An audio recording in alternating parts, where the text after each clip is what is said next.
former First Lady has passed away. A momentous occasion for a late-night talk show. Apple is improving their messaging with Android phones. The usual controversy surrounding x/twitter.com. Cars will soon be sold through Amazon, and a massive shakeup for the makers of ChatGPT. This and a whole lot more is taking over the headlines of the past 7 days. I'm Jason Grewal, and welcome to the Fresh Wire.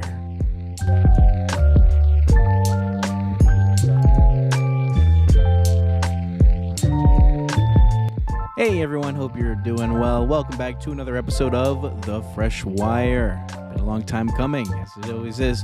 Every Tuesday night, I release a brand new, fresh off the presses episode, and I always appreciate every single one of you that tune in to listen whenever you can.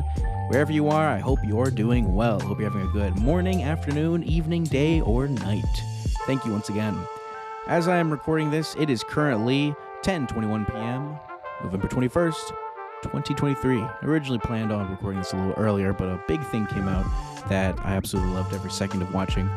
HBO now has a show for the Miami Dolphins, Hard Knocks. They do it every year for a team in their training and a team that is in season. And this year they picked the Miami Dolphins, the one and only, the team I root for every week. Go Dolphins. And I watched it before doing the podcast, and yeah, if you want to watch something that is cinematic and sports all in one, I absolutely recommend it. It is a great time, especially because we won. If we didn't win, it probably would have hurt a little bit more. But yeah, overall great, and I recommend watching it. Maybe I'll start doing this every week where I start recommending something to watch. It probably would have went to Attack on Titan as the show recently ended, and I'm starting to get into it now. Go figure. But no, the Hard Knocks, Miami Dolphins, now streaming on Max. This is not a sponsor. I just absolutely loved watching it. And I will absolutely keep my eyes on it when it releases every Tuesday night.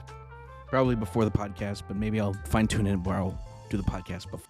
Anyway, with that being said, there is something I have to start out with because it was very big that this happened. Rosalind Carter, the former First Lady for the United States, has passed away. She passed Sunday at her home in Georgia, right alongside her family. In recent months, she has been living with dementia and only 2 days prior entered hospice care. She passed away at 96. She was the First Lady for the U.S. alongside President Jimmy Carter from 1977 to 81. And she's been an advocate for mental health, caregiving, social justice, and women's rights throughout her public life. In a statement, former President Jimmy Carter said, "Rosalind was my equal partner in everything I ever accomplished. She gave me wise guidance and encouragement when I needed it. As long as Rosalind was in the world, I always knew somebody loved and supported me." She did a lot before she was the First Lady. After she was the First Lady for decades, she had a very, very active life doing what she loved, caring for other people. Her and Jimmy Carter were married for 77 years. Very, very impressive stuff. And she's survived by her children and 11 grandchildren and 14 great-children. So rest in peace. She will be missed. So now we're going to start off with a few little entertainment topics or of sort. And there's one big one that I unfortunately missed on checking out, but it was a pretty big deal. David Letterman has been known to be a very, very popular late-night talk show host for a very long time, and for the first time in more than 8 years, he returned to the Ed Sullivan Theater with a standing ovation right by his current successor, Stephen Colbert.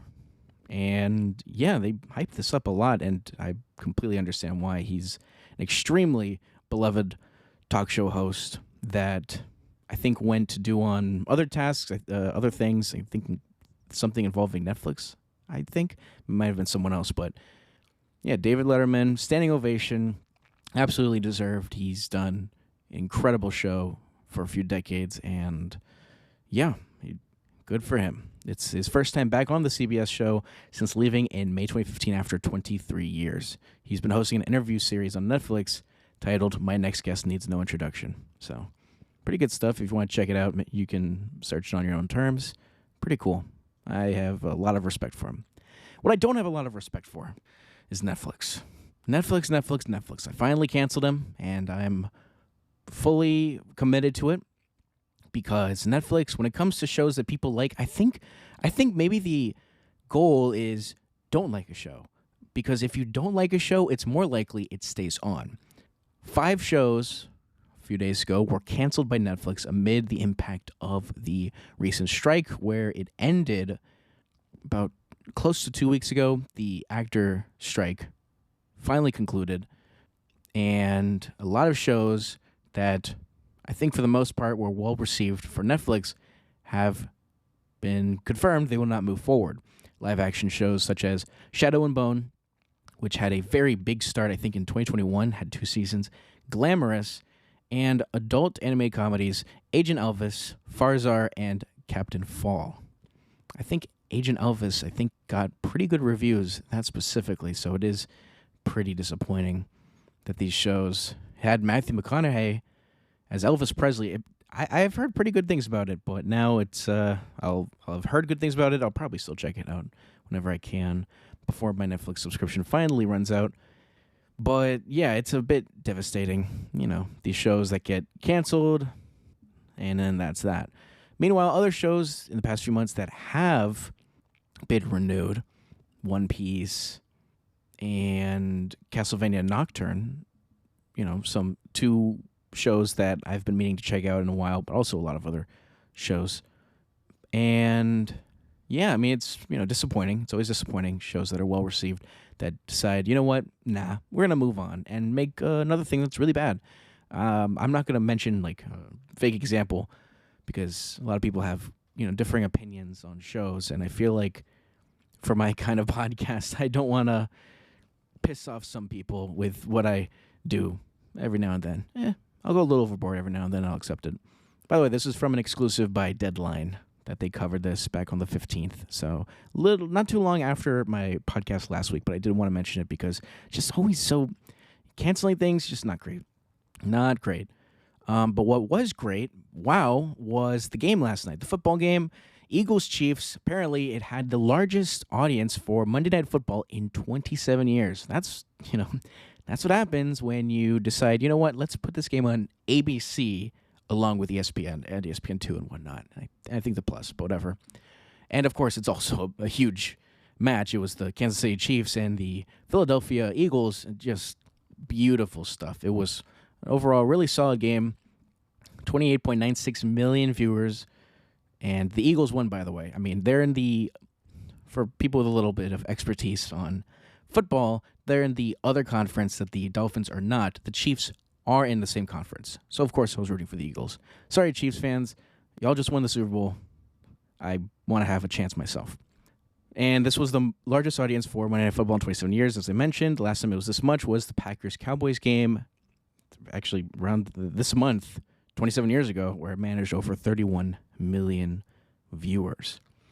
And for a little curiosity, the second largest this week was the Jets-Bills game that played on CBS, where it got nearly 21 million viewers. Actually, declined over Week 10 to become the smallest NFL national window audience since Week 1. Ooh, devastating. It was also very, very, very one-sided, and also for a Dolphins fan, a little disappointing.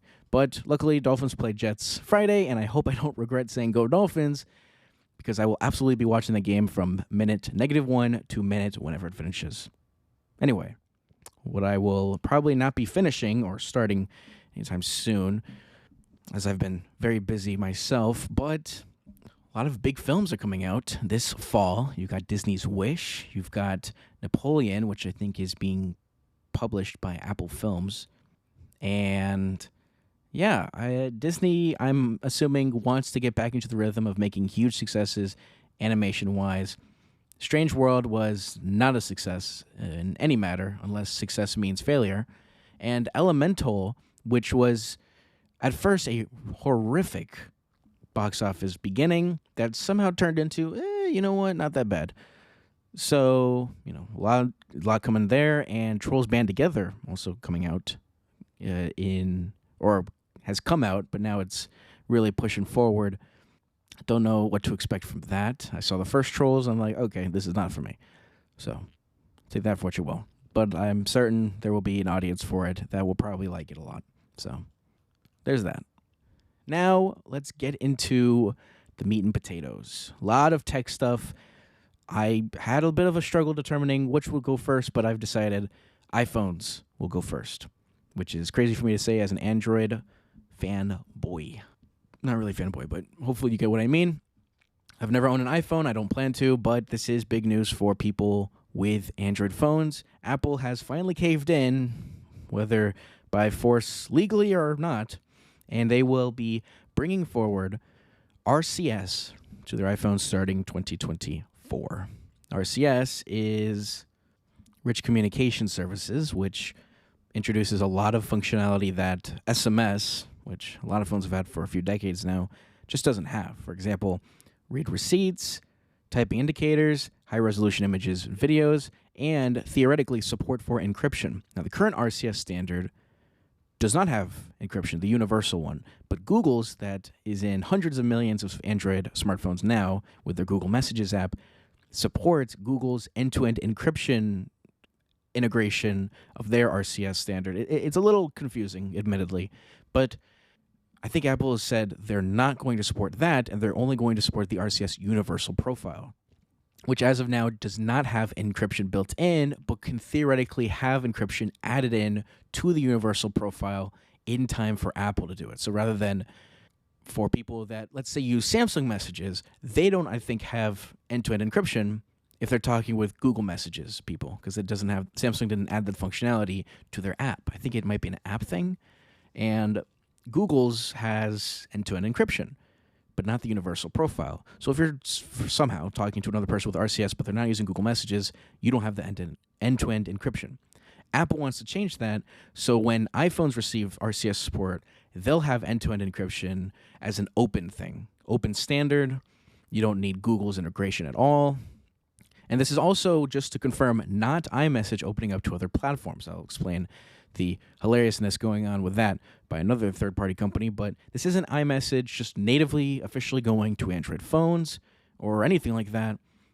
It is currently unknown how far this universal profile will go for iPhone users to Android users.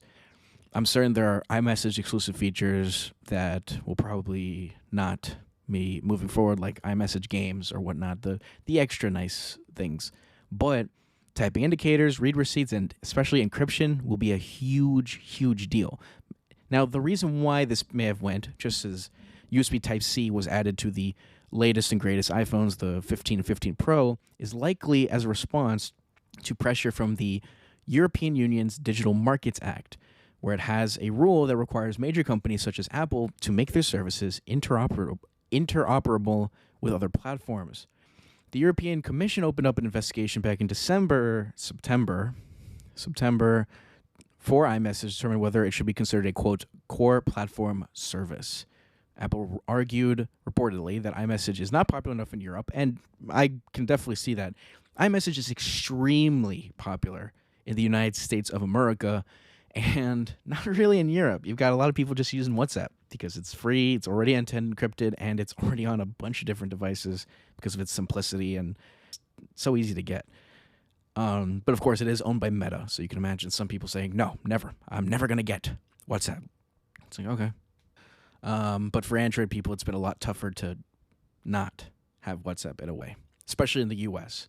The U.S. SMS, it's just, teens, reportedly, they get bullied for not having an iPhone. I mean, it's awful. Almost 9 out of 10 in the U.S. have an iPhone, and it's likely that a lot of them are probably because they're hand-me-downs from the parents, and or they don't want to get bullied for having green bubbles. It's disgusting, and it makes me sad. I just barely got out of there from high school, where my friend group was kind of like half and half. Half of us iPhones, half of us Android. We didn't really care the whole way through. It wasn't until college that did change a bit, and by my sophomore year, like almost my entire friend group had iPhones. They even had like an iMessage group chat that I found out a while later, and I was just not exactly happy. That did change though. My senior year, I think he was back to being like half and half. Just how I like it. So, yeah, it's, pretty good stuff. They have confirmed that to 9to5Mac that RCS messages will remain green bubbles. So this whole green versus blue situation is still going to be a stupid problem, but people can't really say as much, oh, it's because images just look so much uglier. I mean, just get WhatsApp, but if you don't want to, sure. But now they can't really say that. Now if it's through RCS to RCS, which is very likely to be a big thing once this goes through, because I can imagine there are more Android phones that support RCS than not. So feature-wise, it'll be a lot less of an issue. Dare I say, group chats will probably be less affected, and it's going to be good. It's going to be good. I don't know a lot of people that I talk to nowadays. I mean, I just talk to people through WhatsApp. I don't really use the Messages app, admittedly, the Google one, but, I'll definitely test it out, and, when it comes around, I'll definitely be interested in how it goes from there. What I'm also going to be very interested in keeping up my eye on is what's going on with OpenAI. It is turmoil. Not too long ago, actually 4 days ago, the board of OpenAI abruptly announced that the co-founder and CEO, Sam Altman, was out effective immediately. He was fired after a review, quote, concluded that he was not consistently candid in his communications with the board, hindering its abilities to exercise its responsibilities, unquote. And it's been a heck of a wild ride since then. I don't even know where to begin, but I will try my best. Pretty much, he was fired as CEO. He was a very well-known, well-recognized person in the world of AI. He was right there from the very beginning. I mean, he's a co-founder. ChatGPT, DALL-E, all these new iterations, partnership with Microsoft. He's been the CEO and co-founder of it all, and he was just abruptly fired. So talks to restore him back to the board seemed to have fell apart, and now Emmett Shear, who's the former boss of Twitch, is currently the interim CEO. Hundreds of OpenAI employees Monday morning, including the former interim CEO and a board member, have signed a letter saying they would leave the company for jobs in Microsoft unless Altman is reinstated. It comes just about a year or so after the launch of ChatGPT, which, as we all know, the rest is history. ChatGPT has absolutely taken over the world in terms of its capability and its just impressiveness with communicating to what is completely an artificial intelligence bot. So since then, a lot of things have happened. As I said, hundreds of OpenAI employees have threatened to resign. Reportedly, at one point, Sam Altman has been trying to return as OpenAI CEO, sorry. But in the meantime, it seems like Sam Altman may be joining Microsoft, and it seems a little hectic. They're offering to match Microsoft's open to match OpenAI's compensation. It seems like they're coming in hot. During all of this, ChatGPT has been introduced with a new feature for voice communication, now available to all users for free. And yeah, this looks kind of weird. I mean, definitely a situation that needs a little more time to have all together. Reportedly, as I mentioned, Sam Altman has been hired by Microsoft along with another co-founder, Greg Brockman.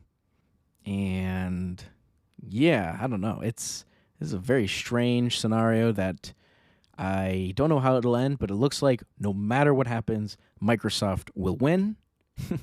They've had a huge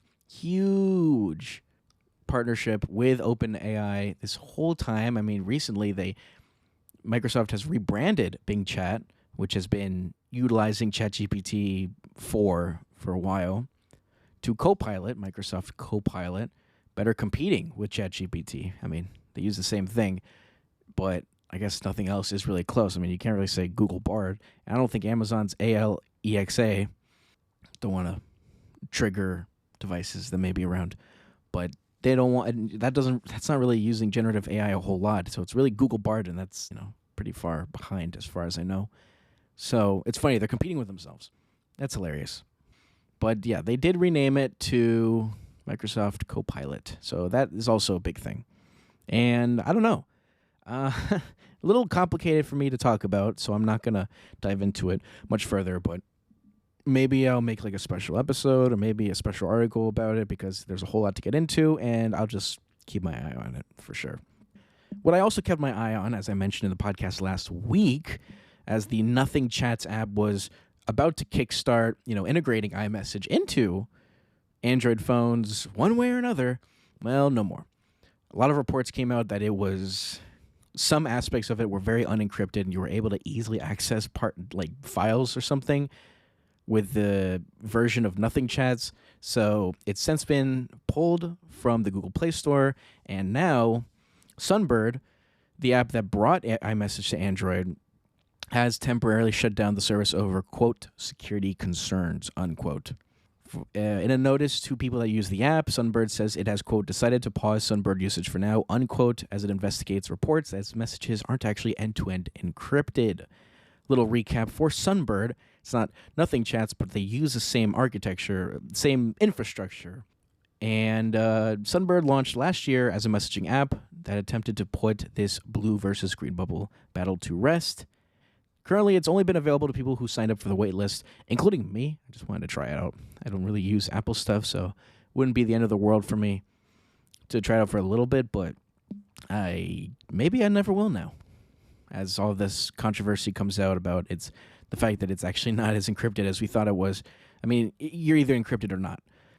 And as I said in the podcast last week, Sunbird partnered with Nothing, which is a phone brand owned by a co-founder of OnePlus, a pretty well-known, at least in the Android ecosphere, competitor to Samsung, Google, and whatnot. And Nothing Chats was launched. It was supposed to let owners of the Nothing Phone 2, which released, I think, earlier this year, send text via iMessage, but it was pulled just one day after its launch. Nothing said it had to fix, quote, several bugs, unquote, within the app, but its removal came around the same time. A post from text.blog revealed messages sent via Sunbird may not be end-to-end encrypted. So, Sunbird still hasn't commented on the app shutdown, but its message to users says, quote, we will update you when we are ready to proceed, unquote. So it's no longer listed on the Google Play Store, and I have no idea what's going to come out of this. Now that this, technically people can say, oh, well, now Apple is integrating RCS to their iPhone, so iMessage isn't as necessary. Well, I mean, the RCS chats, for all intents and purposes, will still be green, according to Apple themselves. So, the whole iMessage problem, now you won't be able to say much, hopefully, that feature-wise, green bubbles are so much worse with the typing indicators and higher quality images and videos, maybe even encryption. It's going to have a lot of the features that iMessage has, just through an open standard rather than proprietary. That might be how I see it. Best case scenario for Android users. Best case scenario for iPhone fanboys, fangirls, and everyone else is, it's just the new standard and nothing else, maybe encryption. So hopefully it is the former. What is also good for people, don't know how else to put it, but I'm mixing things up a bit, is Snapchat. I say former because I remember being a lot into Snapchat in my days of college, of yore, long time ago, graduated last year. And, well, Snapchat's doing something a little interesting. They're testing out something that is pretty experimental, but could get the eyes of a lot of people. It's a paid ad-free plan. You know it, you love it, ad-free. I'm a huge fan of ad-free stuff, but I don't know about ad-free Snapchat. I mean, from the looks of the screenshot, in Australian dollars, it is $15.99 a month for ad-free. The normal one being $5.99 a month. So it's going to be probably a big jump. It's experimental. It's been available in Norway as of early September, but it's looking like it could go a little further. They're probably experimenting it a bit more, and we could see in the U.S. in the coming whenever. I don't know. But I will definitely not get it. I don't have Snapchat Plus as is, and I don't use it anywhere near as much as I used to. But even if I did, I don't know, paying for social media, I mean, come on. x/twitter.com is already screwing things up. Like, you really want to, admit that they're not entirely in the wrong? I disagree. But what I don't disagree with is what Game Maker is doing for indie developers. They are ditching a subscription model. Now, Game Maker is actually something I used to use back in, I don't even know, middle school, I think middle school, early high school, to develop a game. It was involving 2 blocks, and it was supposed to be something really difficult, but I became non-committal, and I decided I'm not gonna. It got very complicated, and I was way too young to be doing that sort of things. Although if you are young and going into game development, I have the most respect for you. Keep going. Don't let anyone tell you otherwise. But now, starting today, actually, from the 21st, Game Maker will be free to use for non-commercial, non-console projects. And the company is eliminating its indie/creator tier monthly subscription fee in favor of a one-time paid licensing fee of $99. Kind of seems like how it used to be. I don't remember doing a monthly payment for Game Maker. I used to use the free version. Then one day I entered some giveaway on Reddit and won the version. I think I had to show off what I was working on, and they just gave it to me for free. It was pretty cool. I feel a little bad that I never got to the point of releasing a game out of it. I had a few prototypes I shared with my friends, but yeah, a bit unfortunate. But Russell Kay, the head of Game Maker, said that the changes were a way for the company to express its thanks to users, explaining that since 2021, it has seen its user base triple in size. Kay also had some subtle but effective shade for Game Maker's competitors. Here's the quote. "We have seen other platforms making awkward moves with their pricing and terms, so we thought, what if we did the opposite, something that could actually be good for developers," unquote. Absolutely referencing what's been happening with Unity and their whole fiasco with their licensing fees that they've since backtracked a little bit on. I think their CEO steps down or something. And absolutely tarnished their reputation. Game Maker is definitely not anywhere near as large as Unity or Unreal Engine, but it's definitely a starting ground for a lot of developers. And I'm glad that it'll now be free for non-commercial stuff and very cheap otherwise. I definitely grew up getting experience from that. I think I had the free version, but it was very limited. Now it looks like maybe there's just no limits on the free version. You just can't make money on it. So massive respect, and I hope people continue following their dreams. And for some people, those dreams might involve generative AI, and Amazon is now offering free educational courses on generative AI with an aim to, quote, to extend, quote, critical skills, unquote, to adults and young learners everywhere. The new initiative is called, quote, AI Ready, unquote, and it's an extension of current Amazon Web Service-based AI skills offered by Amazon, now including 8 free courses covering AI project management and development. Amazon has said that 21 million people have already trained on AWS cloud computing skills through its programs, and it hopes 2 million will use its AI courses by 2025. A little vague, just the year. Probably means by the end of 2025. Those interested can access the initial training, generative AI training, and intro to Code Whisperer on the AWS Educate site. Cool stuff. And, generative AI is extremely exciting. It's the new buzzword of the year. It's absolutely AI buzzword, but, not entirely in awful ways. It's shown how incredible it can be, and I am only excited, but of course I will always remain a little fearful of how capable it is. And as long as we don't get full congressional legislation on it, it's going to be full steam ahead, and I have no idea where it's going to go. Speaking of congressional, I'm going to talk about Threads a little bit here and there because of the whole scenario going on with x/twitter.com, as a lot of accounts that are well known have kind of went dark and have other companies have since stopped advertising for x/twitter.com. Now, the topic is, of course, a little sensitive for some people. The platform owner, Elon Musk, has been responding and agreeing with anti-Semitic and white power accounts, and it is, of course, something I will not touch on a lot because it's a very sensitive topic, especially with the war going on between Israel and Hamas. I'm not going to dive into what he said or what he agreed with. It's, in my opinion, very awful. But in the meantime, it's been reported and seen that a lot of accounts owned by ESPN, owned by Disney, of course, have kind of went dark around the time that Disney has stopped advertising for the platform. A lot of companies and advertisers have stopped or paused their advertising, including Apple, Warner Bros. Discovery, IBM, and Comcast/NBC Universal. So, yeah, a lot of advertising is being missed out on there, possibly tens of millions of dollars, something crazy. And I mean, it's not super surprising.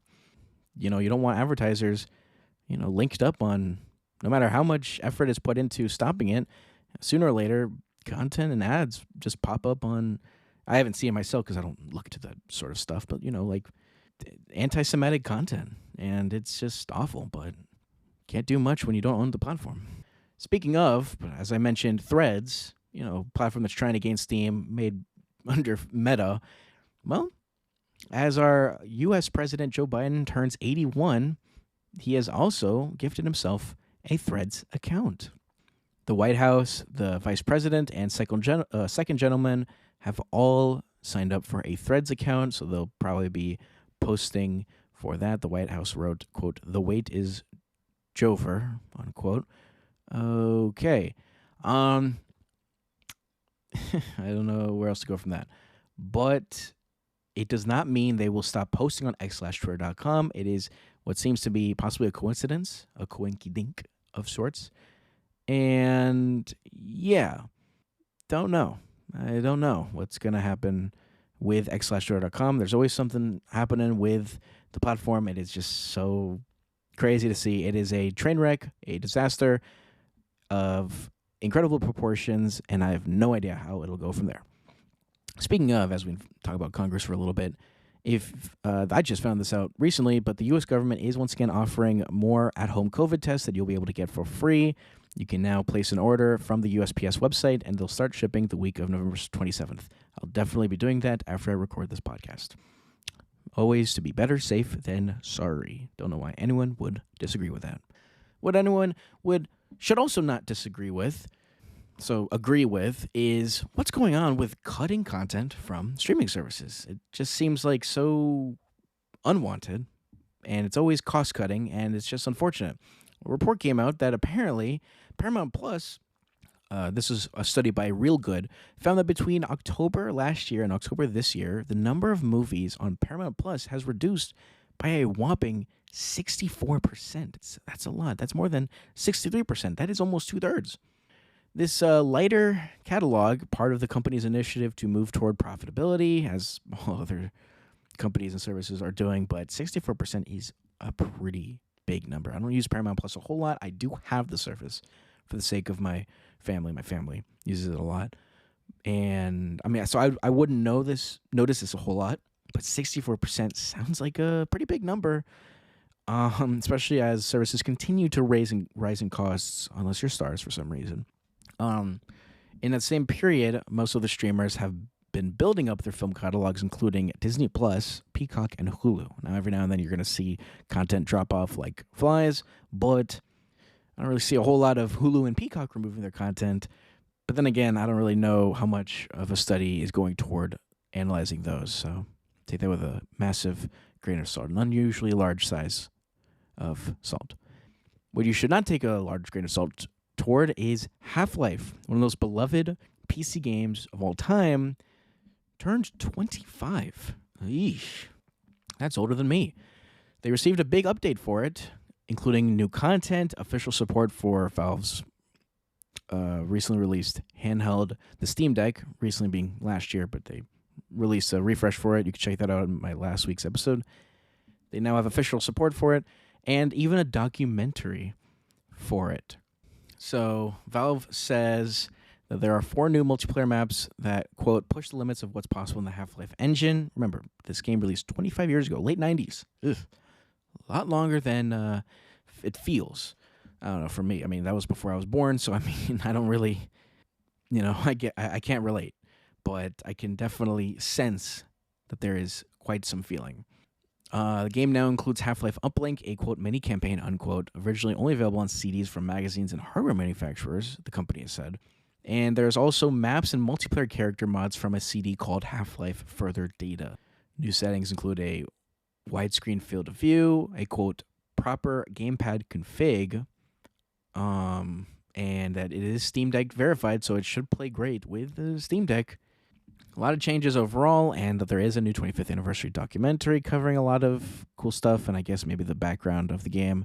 Good stuff, and I'm glad it's still being looked at 25 years later. That's some crazy dedication. But then again, Valve has barely any games. They release one every few years, and it's either massive success like Dota 2, Half-Life Alyx, or mass failure, Artifact. Oof, we don't talk about that game. And yeah, I mean, come on. Where's Half-Life 3? 25 years? Really? Ugh. Team Fortress 3, Dota 3, Left 4 Dead 3. They just don't know 3. They know 4, Left 4 Dead, but I don't know. Now, this is going to be an interesting partnership, but this is a big one. Amazon, going back a little bit into the tech, has announced that they will be doing online car sales starting with Hyundai. They're going to let Hyundai dealers list vehicles on its site starting 2024. So you'll be able to buy a car on Amazon for the first time. Previously, customers could browse car showrooms and compare prices, but not actually buy a car. Soon, however, next year, several Hyundai dealers will start to list their models for sale on the site. Wondering how far that'll go. Will there still be dealer fees? Almost certainly, even though it'll be a lot less necessary. But hey, I mean, free delivery with Amazon Prime would be pretty nice. Customers can browse cars on the site and make a purchase using their preferred payment methods. They can then choose to pick the car up at a nearby dealership or have it delivered at their convenience. Like I said, Amazon Prime is right there. Make it free delivery. That'd be really, really cool. Extremely unlikely, but I mean, you never know. The end seller of the vehicle will still be the dealer. Amazon's platform will just be the middleman between the customer and dealership. It's unclear if the company is talking to other automakers about doing the same thing. Definitely not. I'm not expecting Tesla, but hey, Ford, General Motors, if the new Chevy Bolt becomes sellable on Amazon, that'd be pretty cool. And, more electric cars, as it makes sense, in my opinion. Part of this deal, Hyundai vehicles starting in 2025 will also have Amazon's Alexa voice system. I'm going to say it. Amazon Alexa starting 2025, and Hyundai will use Amazon's web services for cloud services, AWS. So, good stuff. I hate car shopping. I'm still trying to do it for my first car, but I'm excited for whatever the future holds there. It'll probably be after I buy my first car. I'm not sure what's going to be. Let me know your recommendations. Or maybe not. I don't know. And, well, it'll be interesting to see how it plays out. And, of course, if other automakers join in and do something similar. Hey, maybe Ford Explorer's on eBay. You never know. We also don't expect and know in advance, at least unless you have insider information, is that Windows is now an app for Apple's products. Didn't see that coming. Microsoft has created a new, quote, Windows app for accessing its OS on a variety of devices, including what seems to be iPhones, iPads, Macs, and, of course, PCs. It essentially takes the previous Windows 365 app and turns it into a central hub for streaming a copy of Windows from a remote PC, Azure Virtual Desktop, Windows 365, Microsoft DevBox, and Microsoft's Remote Desktop Services. Supports multiple monitors, custom display resolutions, and redirection for peripherals such as webcams, storage devices, and printers. Keeping in mind, as of now, or this article I'm reading, this is not available for Android. Ironic. Especially if you have a Samsung device and, of course, Windows. Very powerful integration with the Phone Link app. Very, very little ironic. This may signal Microsoft's broader ambitions to move Windows away from just being a local operating system and more so to the cloud. Yeah, I don't know. But, not really for me, especially because, I'm already on Windows. To put Windows on Windows, now that's just Windowception. I don't know how to play that otherwise. Any better joke. But what is not a joke are security keys. You really want to make sure you have your security keys. And if you don't know what a security key is, it's pretty much, we all have passwords. Some of us have text messages for second factor authentication, maybe emails, or maybe our phone in some capacity. But security keys are extremely, and their name's secure, because they just straight up require you to plug a device into wherever you're signing into, whether it's a phone or computer, and I think tap on an area for it, and then it works its magic, and you're logged into your account with that as your second factor authentication. Extremely tight-knit, and if you lose one, you're screwed. But, of course, it's always better to have backups. Google has had the Titan security key, and they just released a new iteration for it. 2 new versions are now available with either USB Type-C or USB Type-A connection, both also having NFC near-field communication, so it can connect wirelessly to phones and other mobile devices without having to be plugged in. You just tap it on the back of your phone. I've done it before. I have a few security keys myself. They are very cool and epic, and I absolutely recommend having at least 2. You don't want to get one and then lose it, and then you might be screwed. So these are FIDO 2 compatible, FIDO 2 compatible, so they'll support a lot of different services, and they also have enough storage on board to hold more than 250 unique passkeys. Good stuff. And if you're interested, definitely do your own research and check them out. I recommend getting them. You don't have to get it from Google. There's also YubiKey, I think, Yubico, that also has them. I have 1 Google key and 2 YubiKeys. Absolutely recommend them. Just make sure you're using services that'll actually use them. You don't want to buy them and then, whoops, I don't use a service that uses them. And also be careful if they restrict any features. For example, I set them up, unfortunately, with Coinbase. And it was only afterward that I found out that Coinbase does not work well with a lot of third-party services that check your net worth. And, of course, API access has become necessary, and I can't do it without security keys. And my dumb AF self lost one, and I will now never have API access. The good news is I cashed out, so whatever. And one of the last few things to talk about is that with the chaotic situation going on with satellite connectivity in Android phones, Apple has decided, you know what? We're going to let iPhone 14 owners off a little easy, and we're going to give y'all an extra year of free emergency SOS services. Qualcomm has abandoned Android's take on the satellite-powered safety feature, so now Apple can have a little bit of a longer time to determine how much it should cost because they are so far ahead in the competition, clearly, that they are able to do so, which is painful to consider because satellite-based connectivity is incredible and can become critically important, as I've had to do some news articles and packages on and at work talking about situations where this technology saved someone because they had the newest iPhone with satellite connectivity. And yeah, I mean, it's upsetting that the satellite connectivity, I'm certain, was a rumor for a very long time, and for some reason Android has not had a proper response to it. I think there's like a Motorola device you can connect to, but that's like external. It's, not the perfect solution. And, what SpaceX is doing and whatnot, and other companies, of course, where they're just integrating it one way or another into the phones we use now. Pretty cool stuff, but I would like more options. Why wouldn't anyone not want more options? So now we're leading to near the end, but of course, as always, I got to talk about something in futurology, something that could impact us in the future or maybe right now. And I've been talking about a lot of concept ideas and devices and whatnot that are very small in use and may or may not actually become mainstream. But I'm going to talk about something that's already been making an impact. E-bikes. Very, very popular stuff. And an article by Ars Technica has been saying that 280 million e-bikes have been slashing oil demand far more than electric vehicles have been. So it could be a surprising push to improve our situation internationally with climate change to have e-bikes rather than a big early push to electric vehicles. Now, both should obviously have a massive focus compared to anything that uses oil or gas, even hybrids, in my opinion. But in this article, it says close to half, 44% of all Australian commuter trips are by car under 10 kilometers. So, a lot of short trips that utilize normal cars that are outputting pollution and emissions that just suck. But on the world's roads last year, over 20 million electric vehicles and 1.3 million commercial EVs existed, including buses, delivery vans, and trucks. They are wholly eclipsed by 2- and 3-wheelers. Over 280 million electric mopeds, scooters, motorcycles, and 3-wheelers.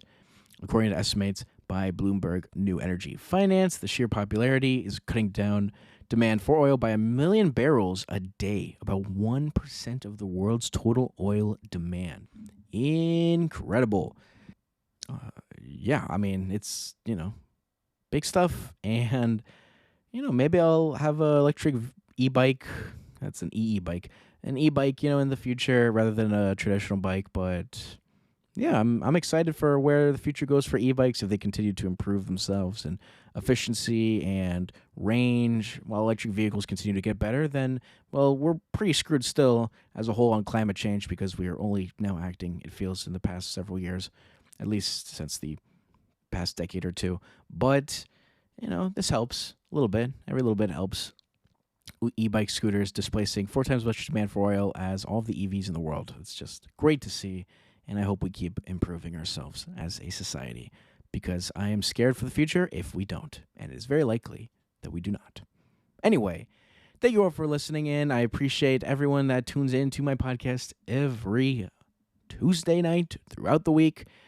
And if you're interested in all sorts of articles and covers that I do in the future, make sure to check out thefreshwire.com. It is a wondrous site full of some articles and, of course, another opportunity to check out my podcast. So if you're interested, make sure to do all of that. And I appreciate it if you do.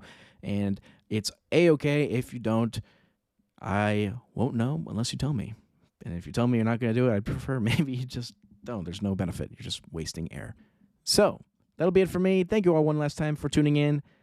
I appreciate it from the bottom of my heart. And I will catch you all in the next episode. Until then, take care of yourselves and have a gosh darn good one. Peace and have a good day, night, afternoon, evening, morning, wherever you are, however you live. See you around.